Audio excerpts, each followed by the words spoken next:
Hello students, welcome to your channel science class.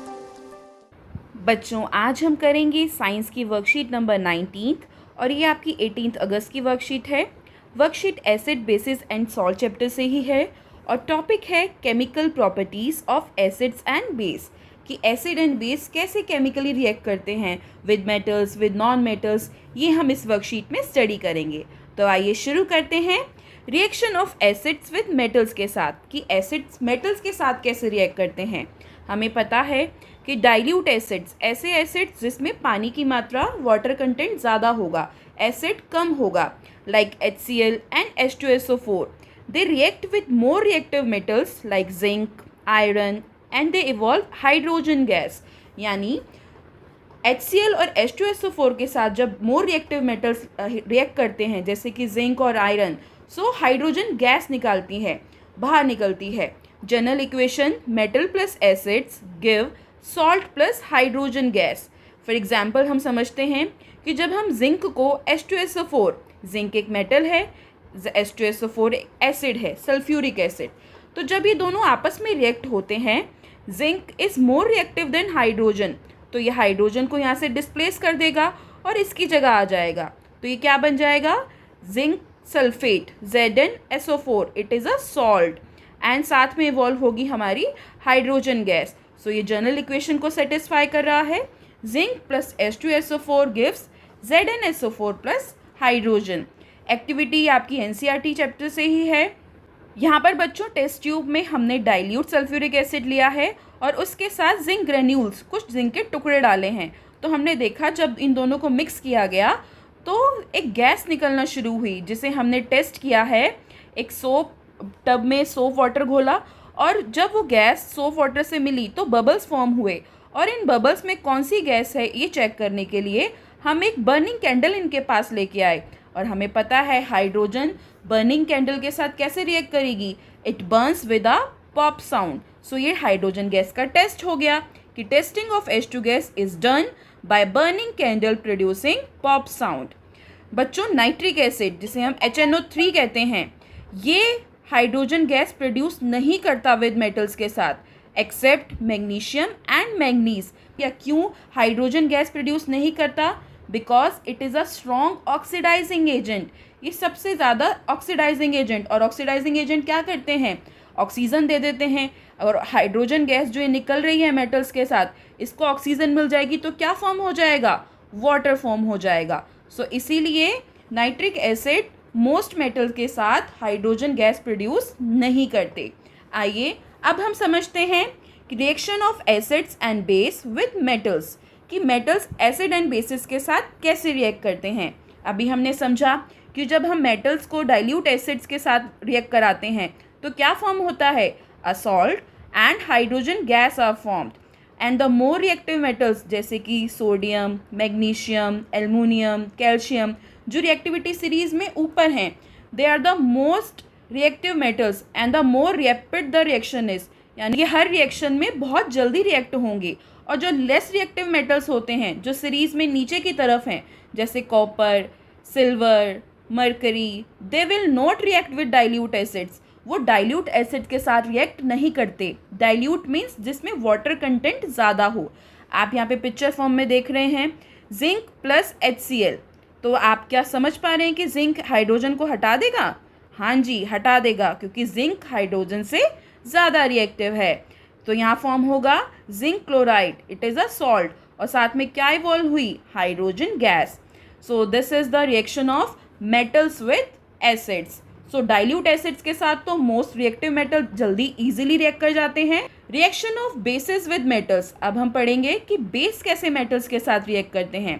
हमें पता है जो स्ट्रॉन्ग बेस होते हैं, जैसे sodium hydroxide NaOH, they react with active metals and they produce hydrogen gas. ये भी हाइड्रोजन गैस फॉर्म करते हैं।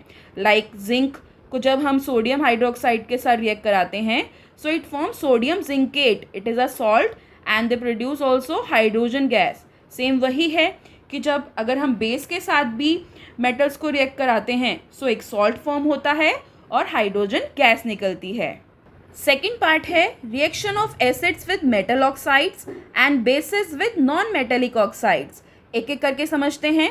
कि जब एसिड्स मेटेलिक ऑक्साइड्स के साथ रिएक्ट करते हैं, मेटेलिक ऑक्साइड्स कौन हुए? जब मेटल के साथ ऑक्सीजन कंबाइन हो जाएगी, जैसे calcium oxide, magnesium oxide, copper oxide, their metallic oxides. और इनका नेचर क्या होता है बच्चों? ये बेसिक होते हैं। Metallic oxides are basic in nature. ये हम कैसे टेस्ट कर सकते हैं? Because they react with acids and they form salt and water. ये हमें पता है न्यूट्रलाइजेशन रिएक्शन का ही एक टाइप है कि जब एक एसिड और एक बेस आपस में रिएक्ट होता है तो क्या बनता है? सॉल्ट और वाटर। सो इसी तरीके से मेटेलिक ऑक्साइड्स का नेचर बेसिक भी चेक हो सकता है एंड हम बाय यूजिंग लिटमस पेपर भी चेक कर सकते हैं कि बेस हैं तो लिटमस पेपर पे कौन सा कलर आएगा? It shows blue colour on litmus paper because B for base and B for blue color. It is a kind of neutralization reaction because metallic oxide base हो गए and हम किसी भी acid के साथ रिएक्ट कराएं तो सॉल्ट और वाटर ही फॉर्म होगा। Example, calcium oxide is a metallic oxide और जब हम इसे एसिड HCl के साथ रिएक्ट कराएंगे तो क्या होगा? ये एक कैल्शियम क्लोराइड, एक सॉल्ट फॉर्म होगा और वाटर H2O। तो इस तरीके से बच्चों मेटेलिक ऑक्साइड्स एसिड्स के साथ रिएक्ट करते हैं। सेकेंड पार्ट कि बेसिस कैसे रिएक्ट करते हैं। Bases reacts with non metallic oxides because they are acidic in nature. Non metallic oxides कौन हुए? Sulphur dioxide, nitrogen dioxide. ठीक है, ये जब बेस रिएक्ट होता है इनके साथ क्योंकि ये एसिडिक होते हैं नेचर में, तब भी सॉल्ट एंड वाटर ही फॉर्म होता है। It is also a kind of neutralisation reaction. Neutralisation reaction क्या होती है? जब एसिड और बेस आपस में रिएक्ट करते हैं तो सॉल्ट एंड वाटर फॉर्म होता है। जैसे यहाँ लिखा है नॉन मेटेलिक ऑक्साइड जो कि एसिडिक है नेचर में, और जब ये बेस के साथ रिएक्ट होंगे तो क्या बनेगा? सॉल्ट और water. For example, non metallic oxide आपका कार्बन डाइऑक्साइड हुई, it is a acidic in nature, and base हुआ यहाँ पे कैल्शियम हाइड्रोक्साइड। तो जब हम कैल्शियम हाइड्रोक्साइड जिसे लाइम वाटर कहते हैं इसमें से CO2 गैस पास कराएं तो क्या सॉल्ट बनता है? Calcium carbonate, it is a salt, and water also. So in this way metallic oxides and non-metallic oxides reacts with acids and bases. So दोनों ही न्यूट्रलाइजेशन रिएक्शन का ही टाइप हैं। चलिए बच्चों अब हम इनके क्वेश्चन कर लेते हैं। First question, right chemical reaction of iron, magnesium and calcium with HCl and sulphuric acid. हमें इन तीनों मेटल्स की रिएक्शन HCl के साथ और H2SO4 के साथ लिखनी है, जो कि आप इस तरीके से लिखेंगे। Answer 1, iron with HCl, iron chloride form होगा और हाइड्रोजन गैस निकलेगी। आयरन एक मेटल है, HCl एक एसिड है, और सॉल्ट और हाइड्रोजन, मेटल और एसिड जब मिलते हैं तो क्या होता है? सॉल्ट फॉर्म होता है और हाइड्रोजन गैस निकलती है। इसी तरीके से आप Fe की H2SO4 के साथ, Mg की HCl के साथ, Mg की H2SO4 के साथ, कैल्शियम की HCl के साथ और कैल्शियम की H2SO4 के साथ इसी वे में रिएक्शंस को कंप्लीट करेंगे। Second question, when copper reacts with nitric acid will it produce hydrogen gas और नॉट? Justify your answer. जब कॉपर नाइट्रिक एसिड यानी HNO3 के साथ रिएक्ट होगा तो क्या हाइड्रोजन गैस निकलेगी या नहीं होगी? आपको आंसर को जस्टिफाई भी करना है। तो आप देख रहे हैं स्क्रीन पे कि जब कॉपर HNO3 के साथ रिएक्ट करेगा तो it will not produces hydrogen gas because hydrogen gas क्यों नहीं होगी? HNO3 is a strong oxidising agent और जो हाइड्रोजन गैस प्रोड्यूस हो रही होगी वो वाटर में ऑक्सीडाइज हो जाएगी। कॉपर HNO3 के साथ हाइड्रोजन गैस प्रोड्यूस नहीं करता because HNO3 is a strong oxidising agent. आप इस तरह से एक्सप्लेन करेंगे। Third question, what happens when aluminium reacts with NaOH? जब एल्युमिनियम सोडियम हाइड्रोक्साइड के साथ रिएक्ट होता है तो क्या होता है? Also write this chemical reaction. आपको इसकी रिएक्शन भी लिखनी है। आंसर 3, आप इनमें से कोई भी रिएक्शन लिख सकते हैं कि एल्युमिनियम जब NaOH के साथ रिएक्ट होता है तो सॉल्ट और हाइड्रोजन गैस फॉर्म होती है। Question 4, how can we say that the metallic oxides are basic in nature? हम ये कैसे कह सकते हैं? बिकॉज हमें पता है मेटेलिक ऑक्साइड्स बेसिक होते हैं, दे react with acids and they form salt and water, और बेस ही एसिड के साथ रिएक्ट करके सॉल्ट और वाटर बना सकता है। It is also a kind of neutralisation reaction.